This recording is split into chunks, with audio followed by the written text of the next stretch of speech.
കൊല്ലം ജില്ലയിലെ അഞ്ചൽ തടിക്കാട് സ്വദേശിനി വിനീത, വയസ്സ് 30. ഒന്നിനു പുറകെ മറ്റൊന്നായി അസുഖങ്ങളുടെ പരമ്പര. കഴിഞ്ഞ 6 മാസക്കാലമായി പല ഹോസ്പിറ്റലുകളിലായി മാറി മാറിയുള്ള ചികിത്സ. കെട്ടിട നിർമ്മാണ തൊഴിലാളിയായ ഭർത്താവ് ബിജു വൃക്കരോഗിയുമാണ്. 2 കുട്ടികളടങ്ങുന്ന ഇവരുടെ ജീവിതം ഇപ്പോൾ വഴിമുട്ടിയ അവസ്ഥയിലാണ്.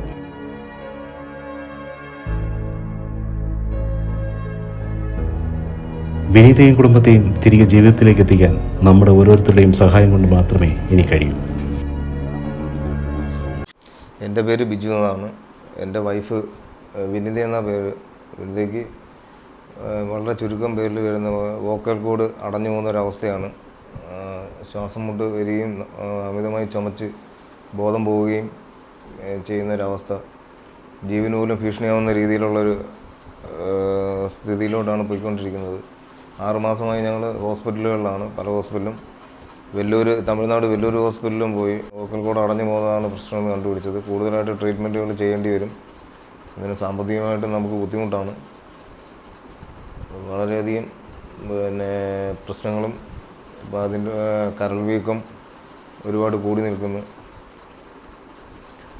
ഞാൻ ഒരു കിഡ്നി പേഷ്യൻ്റാണ്. എനിക്കും ജോലിക്ക് പോകാനിപ്പം വളരെയധികം ബുദ്ധിമുട്ടായിട്ടിരിക്കുകയാണ്. അതിനോടൊപ്പം RCCയിലൊരു ഫോളോ അപ്പിലിരിക്കുകയാണ് വൈഫ്. പിന്നെ ഒരുപാട് പേര് നമ്മളെ സഹായിച്ചിട്ടുണ്ട്. അതിലൂടെയാണ് നമ്മൾ ഇത്രയും മുന്നോട്ട് പോകാൻ പറ്റിയത്. ഇപ്പം ഡോക്ടർ ഒരു ഇഞ്ചക്ഷന് വേണ്ടിയിട്ട് പറയുന്നുണ്ട്. ആ ഇഞ്ചക്ഷന് നല്ല എമൗണ്ട് ആവുന്ന ഇഞ്ചക്ഷനാണ്. ഒരു ഇഞ്ചക്ഷന് 75,000 രൂപയോളമാണ് ഇപ്പം പറയുന്നത്.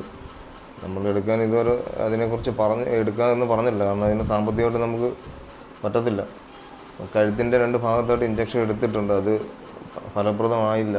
അതിന് സൗണ്ട് വളരെയധികം പോവുകയും സംസാരിക്കുമ്പോൾ ഇപ്പം വളരെ സൗണ്ട് കുറച്ചാണ് വരുന്നത്.